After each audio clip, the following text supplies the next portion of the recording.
This is RamView. It's hot out there. Let's blow them off the line of scrimmage. Headline, Los Angeles.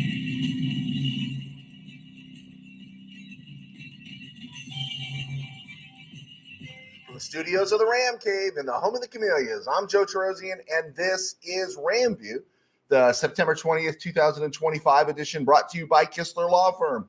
Injured in an auto accident, need help, got questions, call Kistler Law at 661-206-6990. That's Kistler Law at 661-206-6990.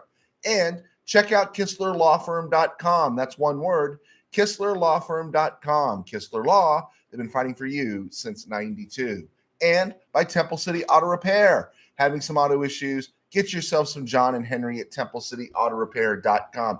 A lot of technical issues, running late, just stuff going on, so I wanted to squeeze this one out. Rams, Eagles this Sunday. McVay said that Avila is doubtful to play on Sunday. Braden Fisk is questionable.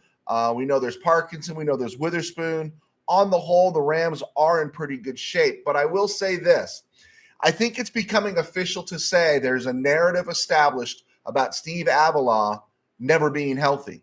Yes, 17 games in 2023, only 10 games last year, injured in the first game this year. He's only been in about 2.5 games this year. I'm beginning to think that he might be a guy that you might want to get out there during the preseason. Somewhere along the way, he's not ready to play, and he's injuring himself the first game each of the last 2 years. Something to think about. I like Avila. I want him to be long-term. But you know what? If I'm looking in the draft and I got to pick somewhere, maybe the top 150 to take another guard, I'm taking another guard. Yeah. You've got Kevin Dotson still under contract through next year. And then Avila's rookie deal ends after next year. So, yeah, Rams need to be looking at another guard. I know that sounds like heresy. Braden Fisk is questionable with an oblique. And comparatively, that is encouraging to doubtful, which I don't expect Avila to play, but Fisk may get some snaps. The one thing about that oblique, I think, was it oblique or was it a pec? I think it was the pec that Kalijah Kancey for the Tampa Bay blew out, and now he's gone for the year. Still, on the whole, Rams are roughly healthy going into this game in Philly. Justin Diedick would expect to start for Avila. The undrafted free agent will be sandwiched between veterans Alaric Jackson and Coleman Shelton. And I know I'm the first one to get all over everyone's case about Coleman Shelton, but for stability purposes, because of Shelton's experience and Alaric Jackson's experience, for stability purposes, it's probably better that Justin Diedick is playing between Jackson and Shelton than Jackson and Bo Limmer. And I think that probably gives a little more confidence to the offense because Diedick, well, again, I'm not saying he's Tom Mack or John Hanna or Dennis Hara. He has proven himself to be capable. Looking at this game, forget the regular season, but last January, except for 2 big plays, the Rams handled Saquon Barkley pretty well. Barkley scored on runs of 62 and 78 yards on 2 carries. That's 140 yards on 2 carries. But his final rushing stats, 26 carries, 205 yards. Take away the runs, the big runs, and he's carried the ball 24 times for 65 yards against the Rams. So when someone rushes only for 65 yards on 24 carries, you've handled him pretty well. 2 big plays, which there are a variety of issues why those things happen. And then note the Eagles' 3rd touchdown in that win, the rest were field goals. The 3rd touchdown in that win was the first one of the game. Jalen Hurts scored on a 44-yard run. Aside from that, Hurts was 15 to 20 passing for only 128 yards. And if you remember, he was sacked 7 times. And the Rams were a younger defense last year. They're better at linebacker this year. I think they're more experienced in the back porch, in the safety. I think they're deeper in places along the front than they were last year. We want to see Braden Fisk, of course, healthy. But Jared Verse was one of many, a couple of the younger guys saying that some of those explosive plays happened because they took bad angles. And that's sometimes that's experience, right? And again, a more experienced defense might not give up those big runs. And so I was looking at this game, and all week I'm thinking Rams 23-17, 23-17. And I know I've been really positive towards the Rams in this opening here, but I can't help but think the world champs got a lot of pride. They don't want to be embarrassed at home. So my original pick was 23-17, but my final pick was 23-17 Rams. My final pick is 24-17 Eagles.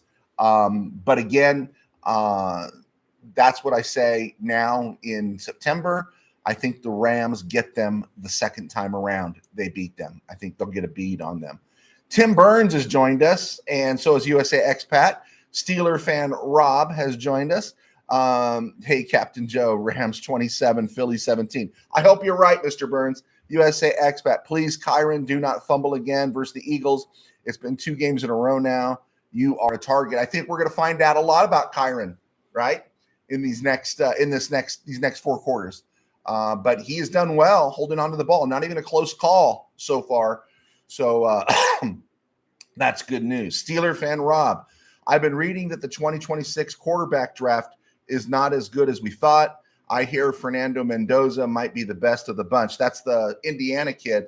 I would just say this. I remember people being down on Dan Marino. First, they said it was drugs while he wasn't drafted, but his senior year at Pitt wasn't a great year compared to his junior year. I wouldn't write off everybody just yet, but Rams should be, you think about it, they should be looking at some sort of quarterback situation because, yeah, we want Stafford healthy. If Stafford is healthy and the Rams run the table, great. Use those picks, put some more strength around him, and comes back to do it again. Fantastic. If there's any faltering with Stafford's health, the Rams do have to look at the quarterback room. Steeler fan Rob, you need to be looking at the quarterback room because you think you're going to get another year out of Aaron Rodgers. He's already been sacked, 7 times? You need to be looking at a quarterback too. Tim Burns, Saquon will be fine, but generational season milestones can hurt later. 500 touches last year, like Cup. Yeah. USA expat, Mendoza is impressive. Do you guys like Indiana over Illinois? I know some people from Illinois that are very nervous about Indiana today. Tim Burns, stop giving up on Kyron. He will be 1,200 yards, 10 touchdowns by the time it is all said and done. I haven't given up on Kyron. Kyron is going to play well this year. I think we said it in the offseason. He's one of those guys. He's going to fix things. He's not going to fumble. He's not going to be the fumbler he was last year. Put it that way. That's what I'll say. Now Tim and USA expat are going. Okay, guys, I got to keep rolling here because, believe it or not, I got another meeting I've got to go to. So let's look at this week. Dolphins at the Bills. I did take the Bills, although I will say it was closer than I thought it would be. Close loss for McDaniel allows him to keep his job for another week. Didn't look good for Tua there at the end.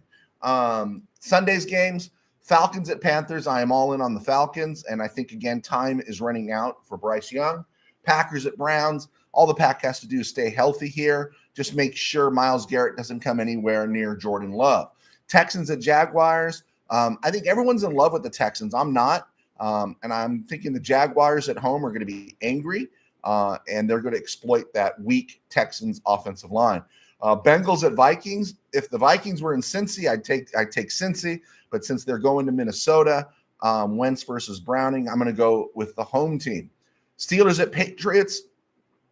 Steelers are running okay, not great, protecting or stopping. I want to take the Steelers. I do. I don't want to upset Steeler fan Rob, but I'm going with the Patriots at home. I've taken the Eagles at home against the Rams.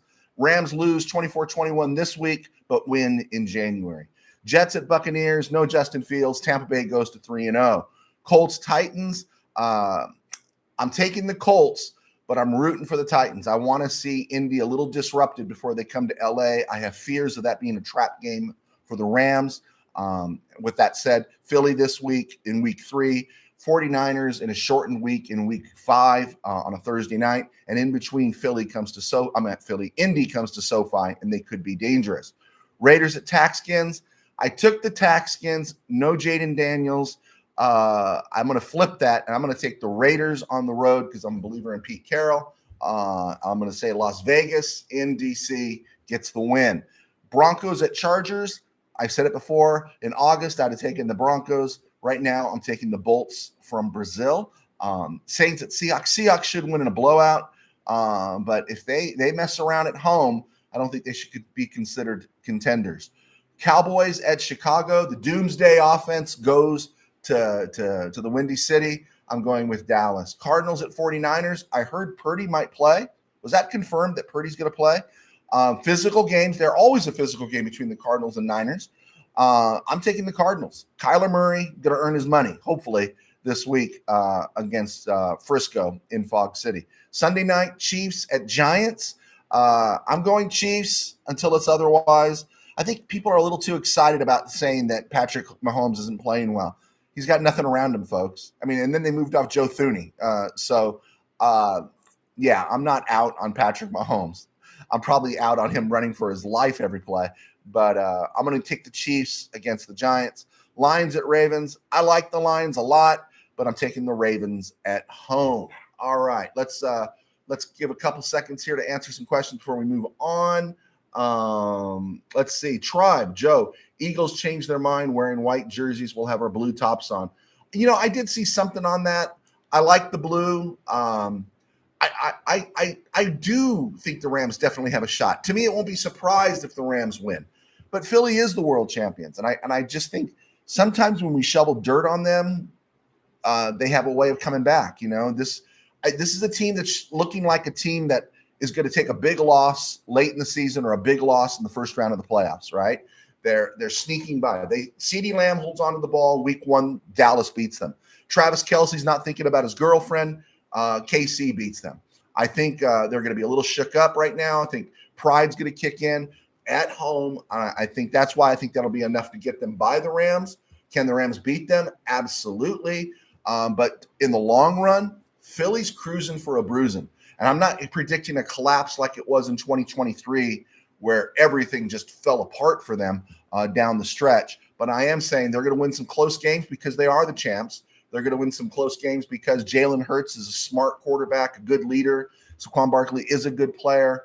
But I'm thinking they're setting themselves up for a late season collapse, maybe 2 or 3 games at the end, or a first round exit. And I think that's where the Rams get them. Let's see. USA X-Pac Royal Blue looks great. Yeah, again, I'm not too much into the jersey schemes, but I want them just to go back to what they were 70s, 80s. But I like the blue better. I don't like the straight bone. I like the blue better. All right. So I have to get to another meeting here. Let me get this one in real quick here. Let's do a little Stone Groove. Stone Groove, my man. I like to mention this guy because I think he gets forgotten because of the era he played in. If he played in a different era, I think he might have been even more productive. Bernie Casey on this day passed away in 2017 at the age of 78 of a stroke. Of course, most people know him as UN Jefferson of Lambda Lambda Lambda. Played 8 years in the NFL, first round pick of the 49ers out of Bowling Green. 6'4", 216, flanker, tight end. Spent 2 years with the Rams, 67 and 68. Made the Pro Bowl in 67, catching 53 passes for 8 touchdowns. That's a lot of production. 359 catches for over 5,400 yards, 15-yard average, 40 touchdowns. That's a lot of production in the 3 years and a cloud of dust era that was the 60s. And so, yeah, great player. Better known probably as an actor. But I wanted to get Bernie Casey mentioned in there. Okay, I got 2 minutes. Anybody got anything? Maybe less than 2 minutes. I'm so sorry for all the disruption in schedule, but just everything going on. Tribe Fisk sounds like he's playing, but Avila is unfortunately doubtful. Yeah, and I do think there's a narrative building around Avila, right? First games of each of the last 2 years, he's been injured. Right. And he only played 10 games last year. I like Avila, but now we're going into his contract year next year. Right. I definitely think the Rams should be on the board looking for a guard, not in the first round, not in the second round, but somewhere in there, you know, 4th round forward. They need to be looking at another guard just in case, because his contract expires after 2026. Kevin Dotson, who's been fantastic for the Rams, His contract expires after 2026. So give them a year to draft somebody, let them develop, and maybe somebody walks. But I think there is a narrative around Avila that we got to start being concerned with. And then, of course, I am more optimistic. I just like you said, Troy, I am more optimistic about Fisk. When they say questionable, largely that means the guy's going to play. So I'm happy about that. Corum was out last meeting with the Eagles. Could he be the difference? I would say when Kyren was putting the ball on the carpet, I wonder if McVay would have made a move, but I don't know. They like Kyren. They wouldn't have given him money if they didn't believe in Kyren. I still believe in Kyren, but I think Kyren could have a great year and he's not going to run for 1,000 yards. And I think those extra yards are going to be picked up by Corum. So I definitely believe Corum should get some touches. I don't know if he's going to be the difference, though. USA Expat, have a great weekend, Pastor Joe. Thank you, USA Expat. Tim Powers, calling it now. Tutu throws a pass.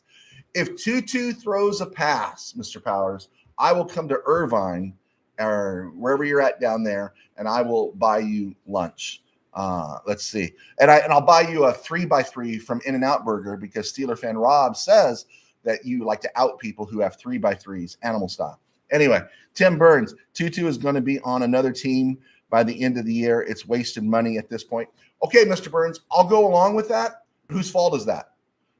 If the Rams offered me $10 million to play wide receiver, even though I would suck at it, be the worst wide receiver in history, I'm still going to sign the contract.